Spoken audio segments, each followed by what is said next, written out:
alternativas para, por ejemplo, hacer manualidades en la casa, estos días que los niños van a estar sin clases, y también para aprender, porque esa es la idea, gracias a académicos, académicas acá de la Universidad de Concepción y todo el trabajo de investigación que se realiza y la divulgación científica que realizamos obviamente como medio de comunicación. Queremos abordar todo lo que pasa con las inundaciones, deslizamientos, y algo que yo le estaba preguntando ya a Octavio Rojas, que saludamos: ¿por qué anoche, por ejemplo, había calles anegadas y ahora en la mañana todo despejado? Todo despejado. Y uno dice, oye, ¿pero qué pasa con esto? El director del Departamento de Planificación Territorial y Sistemas Urbanos y del Laboratorio de Reducción de Riesgos Socionaturales de la Facultad de Ciencias Ambientales y el Centro EULA. Bienvenido, Octavio, un gustazo. Hola, ¿cómo están? Muy bien, es un gusto para nosotros poder conversar contigo para así hablar de la importancia de esta planificación, de efectivamente si es que nuestra región está preparada para, obviamente, todo lo que acontece con respecto a las lluvias, a los deslizamientos de tierra. ¿Está realmente organizada, pensado en todos sus factores, cierto, medioambientales, o efectivamente estamos con algunas carencias con respecto a las estructuras de la ciudad? Bueno, yo creo que en parte lo vimos el año 2023, ¿cierto? Que estamos al debe en materia de planificación territorial, sobre todo cuando pensamos dónde se instalan las viviendas, dónde se han construido históricamente, y es difícil poder plantear una solución en tan solo un año. Tuvimos el evento del año pasado, como bien lo menciono, y ha transcurrido solo un año y nuevamente nos estamos viendo sometidos, ¿cierto? Pero esta vez en la costa, a diferencia de lo que pasó la vez anterior, a este tipo de eventos. Y en materia de planificación nos falta mucho, tenemos instrumentos que son bastante antiguos. La ciudad también fue expandiéndose, ya lo conversábamos anteriormente, ¿cierto? Si vemos cómo la ciudad de Concepción fue creciendo en el tiempo, hay distintos estadios o fases de ese crecimiento. O sea, cuando los primeros colonizadores se instalan, ¿cierto?, dentro de Penco, y después el traslado de la ciudad se produce desde Penco hacia el actual emplazamiento de la ciudad, lo primero que se utilizó o se construyó fue la terraza alta de la ciudad, que son sectores que están entre los 22, 25 metros aproximadamente. Plaza Independencia vendría siendo todo el sector justamente céntrico. Y luego de ese periodo de habitación se comienzan a ocupar terrazas más bajas, que obviamente están más expuestas a estos procesos de inundaciones, de anegamiento urbano, y que justamente cuando tenemos estos eventos tan intensos de precipitación, están más susceptibles a los efectos de esta amenaza. Dentro de lo que vamos construyendo estos lugares que son inundables, claro, porque pasan cierta cantidad de años, hablábamos, por ejemplo, las inundaciones, el desborde del río Andalién, el 2006, que fue en mayor medida, 2002, de repente van pasando los años y como que nos olvidamos, somos muy, no sé si porfiados o tenemos la mente un poquito ahí más olvidadizos, que hay en torno también a lo que se va estudiando, y ustedes también obviamente van levantando esos datos de antes. Por ejemplo, un sector que se inundaba, no sé, los años 70, pero vamos a construir ahora en el 2020 porque han pasado 25 años y no se ha inundado, pero de una u otra forma estamos teniendo estos cambios abruptos. ¿Qué debiésemos tener en consideración también antes de construir? ¿Y qué debemos tener en consideración ya construido y cuando ya no podemos hacer mucho y son las personas las que se están viendo afectadas? Claro, yo creo, Constanza, ahí que hay dos situaciones, ¿cierto? Lo primero es lo que ya se construyó. Lo que ya se construyó, y ahí en realidad las medidas apuntan a regular los usos a regular los cauces, ¿cierto? A construir medidas de mitigación que vayan en pos de ampliar la capacidad que tienen los canales, pero integrar estos canales, estos ríos, con el espacio urbano también, para generar una estructura que en el fondo sea integrada y que no desconecte el río de las personas. Y es importante también tener siempre en consideración que todo este tipo de soluciones, como la que se construye en el estero Nonguén, en el río Andalién, siempre están diseñadas con un determinado caudal y una intensidad de precipitación. Y por lo tanto, la capacidad de brindarnos alguna seguridad también va a estar supeditada a esa intensidad de precipitación y una intensidad determinada o una cantidad de caudal, ¿ya? Y luego están las situaciones que vamos generando de urbanización futura, ¿ya? Porque lo que ya hicimos hacia el pasado no tuvo esa concepción del riesgo, y es difícil y tenemos que atacarlo de esa forma. Ahora, lo que es imperdonable es que hoy, por ejemplo, sigamos construyendo viviendas en sectores que son altamente inundables o están expuestos a incendios forestales o remociones en masa, y ahí es donde tenemos que colocar el foco actualmente. Claro. O sea, solucionar lo que ya tenemos, pero tratar de evitar crear estos nuevos espacios de riesgo finalmente. Chile en general es un país con una geografía diversa, compleja, de una amplia variedad de condiciones climáticas que hoy día estamos sintiendo, la verdad, pero que no es la primera vez. Ahora, ¿qué pasa justamente con esta expansión irregular ¿Por qué sigue ocurriendo que seguimos construyendo en lugares donde sabemos que a la larga o un largo o un corto plazo van a haber los problemas que hoy día estamos viendo con respecto, ¿cierto?, a este sistema, a los desbordes, ¿verdad?, etcétera? Yo creo que eso es un problema normativo. Ya tenemos que ir al grano, ¿cierto?, al punto central. Y es que nuestra normativa actual no nos deja espacio para proteger sectores que son más frágiles y que obviamente nos pueden brindar quizá otro tipo de beneficios. Pensemos lo que ocurre con las dunas en Viña del Mar, ¿cierto?, las dunas de Concón. Evidentemente, a veces uno puede pensar que la ingeniería lo puede solucionar todo. La ingeniería ha ido avanzando, ¿cierto?, a lo largo del tiempo, hay muchos procesos de aprendizaje, a nivel sísmico estamos súper bien preparados, pero hay determinados tipos de actuaciones o medidas ingenieriles que en realidad tampoco lo pueden solucionar todo. No podemos construir sobre una duna, por ejemplo, porque son espacios frágiles, son ecosistemas frágiles y que responden de forma distinta a esta dinámica de eventos de lluvia. Los humedales, lo que hemos vivido acá. Exactamente, los humedales es otro gran ejemplo. O sea, si nosotros vamos a construir habitación, destino habitacional, en áreas de humedales, en llanuras de río, tarde o temprano nos vamos a terminar inundando. Imagínate que nosotros habíamos analizado algunos umbrales de precipitación. Umbrales es el concepto que se utiliza para decir cuándo un evento de lluvia genera problemas o no genera problemas dentro de la ciudad. Y un umbral crítico de lluvia para Concepción son 150 milímetros en 3 días consecutivos. Mira. Ese umbral nosotros lo hemos alcanzado en 3 oportunidades. Uno en el año 2006, como tú te acordabas, el otro evento fue el 2002, que pasa desapercibido porque nos acordamos de la última gran inundación, y más hacia el pasado, el año 1974, donde llovió en la ciudad 190 milímetros en 3 días consecutivos, y todos con eventos en términos catastróficos, en términos de impacto de vivienda, población. Entonces tenemos que ser capaces de mirar estos escenarios, ¿no es cierto?, pero además considerar las capacidades que tiene nuestro ecosistema, las capacidades que tiene nuestro ecosistema para, en el fondo, poder instalar viviendas, para poder compatibilizar el uso habitacional. Para poner en contexto, en las últimas 36 horas, desde el 10 a las 22:55 a hoy 12 a las 10:55 de la mañana, han caído 90,6 milímetros. Y esperamos hoy día cerca de 100, según el pronóstico indica montos entre 80 a 100 milímetros, o sea, no tenemos un panorama muy favorable, principalmente en aquellos ríos que son costeros. Sí, con respecto a esta ciudad que muchas veces no se ha pensado o construido en base justamente a estos problemas que se van generando con respecto al clima, las lluvias, etcétera, ¿cómo debería de pensarse la ciudad para justamente hacerla y que tenga justamente ese modo de preparación frente a esto, o articulación frente a estos sistemas frontales? Yo creo que ahora tenemos una oportunidad bien grande. Actualmente nosotros estamos trabajando en un estudio que se llama Estudio de Infraestructura Ecológica y Riesgo de Desastre bajo escenarios del cambio climático. Y este estudio, que lo estamos desarrollando como Centro EULA en conjunto con el Laboratorio de Ecología del Paisaje de la Facultad de Ciencias Forestales, está mandatado por el Ministerio de Vivienda, por la Seremi de Vivienda y Urbanismo y por el Gobierno regional.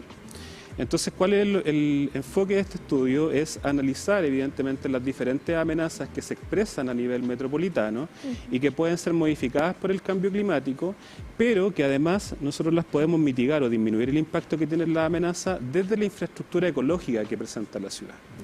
Ahora, ¿cuál es la ventaja de esto? Es que evidentemente esa información tiene que ser integrada a la imagen objetivo del Plan Regulador Metropolitano. Nosotros tenemos diferentes instrumentos de planificación, ¿cierto? Tenemos los instrumentos comunales, que son aquellos que norman las comunas, pero también tenemos una planificación metropolitana, donde miramos todo el conjunto de comunas que están dentro del área metropolitana de Concepción, que actualmente son 11 comunas, pero que quizás pueden ser 12 si se incorpora Florida. Entonces, bajo esa lógica, las áreas de expansión de la ciudad deberían considerar estos elementos antes, ¿no es cierto?, en el elemento antes cuando estamos planificando. Ya, o sea, no reactivo, digamos. Efectivamente, no colocar o no pensar en el desarrollo futuro en aquellos sectores que se encuentren más expuestos a la amenaza. Piensa tú que hoy día, y también por el contexto histórico de la ciudad, el crecimiento del área metropolitana de Concepción se ha producido fundamentalmente en la planicie costera. Veamos el crecimiento, tenemos sí, la tecnología. Señor director, usted me dice, nos quedamos acá, nos vamos al video wall. ¿Al Beagle? Vamos de paseo. Yo agarro mi cafecito. Vamos. Acá Manuel nos acompaña. Ya, Vamos, perfecto. Octavio, porque Acompáñenos Google a la Earth casa. nos ayuda en estas cosas. Y la tecnología, no te Micrófono. preocupes. Ay, estamos en vivo. Ahí sí. ¿Lo dejo acá? Sí, Sí, ahí no hay Ya. problema. Vamos a ver Google Earth, este timelapse que se genera. ¿Desde qué año vamos a poner del 84 a la fecha? A la fecha. ¿Cómo va creciendo también la ciudad al 2022? Dentro de lo que... Pongámosle play nomás. Para que vayamos viendo, porque ahí cómo va creciendo y cómo va cambiando esto. El HD no está funcionando mucho. Funciona mucho el H. Algo pero se- las algo imágenes se nota, algo antiguas se nota. No tiene la calidad que tenemos ahora. Pero ahí va cambiando cómo van apareciendo los puentes, cómo van apareciendo más casitas donde habían árboles. Y eso es lo que nos está afectando en estos momentos. Claro, o sea, si lo miramos desde el punto de vista de las inundaciones, piensa que antiguamente, o sea, estamos hablando hace mucho tiempo atrás, el río Biobío, parte de la desembocadura del río Biobío, tomaba todo este sector, ¿cierto? Y se conectaba por lo que es hoy el día el humedal Paikaví, Vasco da Gama, hasta llegar a la bahía de Concepción. Claro. ¿Ya? Y además tenía esta otra desembocadura hacia el sector de Lenga, la desembocadura actual, y otra que giraba hacia este sector, ¿no es cierto?, que sería lo de San Pedro de la Paz. Con el paso del tiempo, todo este sector se comenzó a rellenar de sedimentos, ¿cierto?, aumentó el nivel, y por lo tanto las personas o todos los habitantes de la ciudad fuimos ocupando estos sectores que estaban más propensos a sufrir inundaciones. Lo mismo acontece por acá. Si uno observa el crecimiento de esta área, que es el sector de Nonguén... Ahí ¿no es vamos cierto?, con el río- 95, Claro. 90, ahí estamos llegando a los 2000. Con el río Andalién ocurre exactamente lo mismo. Estos eran sectores planos, los cuales eran ocupados por el río cuando subía el nivel, aumentaban las precipitaciones en invierno y por lo tanto eran sectores de inundación natural. Octavio, yo te quería preguntar con respecto a este crecimiento que hemos tenido como región, ¿cuál es la importancia de la zonificación y la regulación responsable de los suelos con respecto justamente a esta temática? Claro, eso es un motivo de la planificación territorial, ¿cierto? Necesitamos contar con una planificación territorial que norme adecuadamente los usos que nosotros podemos dar a estos espacios. En cualquier caso, cuando pensamos en un sector de inundación, miremos acá el espacio de Lenga, por ejemplo, que acá no hay habitación, ¿cierto? No tenemos sectores habitacionales, creo que está más abajo, acá está. Claro, este sector está expuesto a tsunami y además expuesto a inundación. Entonces, desde una perspectiva racional, uno no debería pensar en colocar habitación dentro de esa zona, o sea, destino habitacional. Pero sí podríamos contar con otros tipos de usos, por ejemplo, usos deportivos, Claro. parques urbanos y que permitan obviamente cierta ocupación, pero no que que las personas puedan pernoctar dentro de esta área. Estamos hablando entonces de infraestructura azul y verde que tiene planificación territorial basada en lo que es la naturaleza, ¿no? Claro, la infraestructura azul netamente y verde consiste en revalorizar los ecosistemas que nosotros tenemos, por ejemplo, en este caso las zonas de humedales, las áreas de río, las llanuras de inundación, Ok. ¿ya? Para que cumplan la función que tienen de forma natural, que es almacenar el agua, conducirla cuando tenemos estas épocas de crecida importante, y de esa forma disminuyen el impacto que tienen las inundaciones hacia sectores habitacionales. Octavio, acá generalmente hablamos de la planificación en torno a dónde no hay que construir, pero cómo construimos también, porque pensando, no sé, Chiloé, Palafito, se han ido adaptando también las construcciones, pensando en que tenemos sectores, veíamos por ejemplo Coronel, viviendas, que las calles, todas las salidas estaban ahí colapsadas, pero pienso, si por ejemplo hubiese sido un edificio, es distinto también cómo afecta al tipo de construcción. Sí, por supuesto. Ahí viene otro desafío, porque, claro, uno podría pensar en regular muy estrictamente estos sectores, pero en algunos casos también podemos pensar en compatibilizar. ¿Ya? Compatibilizar el desarrollo urbano en estas áreas de inundación. ¿Y cómo lo podemos hacer? A través de medidas de adaptación. ¿Ya? En el caso de tsunami se está utilizando mucho el concepto de dejar la primera planta libre, una o dos plantas dependiendo de la altura potencial de la ola, y la habitación desde el tercer piso, segundo piso hacia arriba. Claro, esto fue cambiando con respecto al tsunami en el 27F que se vivió, ¿verdad? Y hoy día vemos menos casos de casas que están en el borde costero. Y con respecto a esas emergencias, yo te quería preguntar si la planificación territorial debe promover esta implementación de sistemas de alertas tempranas con respecto a tsunamis, con respecto a todos los problemas que hoy día estamos viendo, con respecto a las lluvias. Sí, es que ahí hay que diferenciar porque, por ejemplo, un aspecto es la planificación territorial y otro aspecto son los sistemas de alerta temprana. Los sistemas de alerta temprana están enfocados en la evacuación de las personas. Okay. Ya, obviamente tenemos que contar con sistemas de alerta temprana que sean eficientes y que permitan sacar a las personas que habitan en sectores que pueden ser inundados, ¿no es cierto?, de forma temprana, Okay. ya, con los tiempos debidos. Ya, pero sí es efectivamente una necesidad. Entiendo que se ha avanzado mucho en ello. Ya, por ejemplo, un ejemplo bien concreto del sistema SAE. Anoche nos llegaron varias alertas al teléfono 10, 11 de la noche. al río Andalién y hay trabajo que se está realizando en esa dirección. Trabajo Sí. colaborativo ahí. Para finalizar, Octavio, y lo que te consultaba al inicio, que tú me lo respondiste fuera de pantalla, pero para que la gente tenga esa claridad, ¿por qué si anoche yo estaba llegando a mi casa, no sé, 9, 10 de la noche, estaba inundado mi barrio? Yo salí envuelta en bolsa, estábamos todo de perfectos, plástico, sí. y pongo pie afuera, despejado. ¿Qué hay en torno a esa también capacidad del suelo y de las medidas que están funcionando? Al parecer que hay que darle un descanso. Sí, lo que pasa es que desde el punto de vista de la evacuación de agua lluvia nosotros tenemos que considerar que hay diferentes foques o diferentes estructuras que están dentro de una ciudad. Por una parte tenemos las áreas naturales, ¿cierto? Los ríos, los cauces, los canales abiertos, los humedales y además tenemos toda la infraestructura urbana, que en el fondo es la infraestructura gris. Esa infraestructura también tiene un diseño que está asociado a un periodo de retorno de la lluvia. ¿Ya? Entonces, en la medida que el agua, ¿no es cierto?, tengamos grandes pulsos de precipitación, obviamente estas estructuras se colmatan, ¿cierto?, colapsan, pero después la precipitación cesa y siguen su funcionamiento y evacúan el agua. Ya, lo más probable es que hoy en la tarde, como vamos a estar sometidos nuevamente a pulsos importantes de lluvia, vamos a observar algo muy similar, ¿no es cierto?, a lo que tuvimos el día de ayer. Octavio, bueno, director del Departamento de Planificación Territorial y Sistemas Urbanos y del Laboratorio de Reducción de Riesgos Socionaturales de la Facultad de Ciencias Ambientales y Centro EULA. Es para nosotros un gusto tenerte aquí con nosotros. Ojalá puedas venir más seguido para poder incorporar en la gente justamente esa conciencia de comprender cómo se planifican las ciudades y qué es lo que debemos o no hacer para tener una ciudad obviamente que esté, digamos, a la vanguardia de lo que se necesita para estos fenómenos naturales. Bueno, muchas gracias a ustedes por la invitación.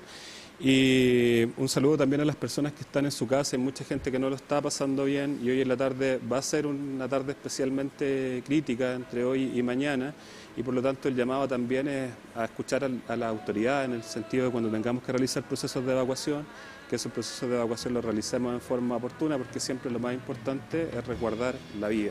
¿Cierto? Así es. Sí, nos quedamos con ese mensaje, nos separamos brevemente, continuamos esta mañana, obviamente acá en el Matinal Siempre Juntos con diversas informaciones, actualizaciones que ya vamos a tener ahí en el avance de prensa.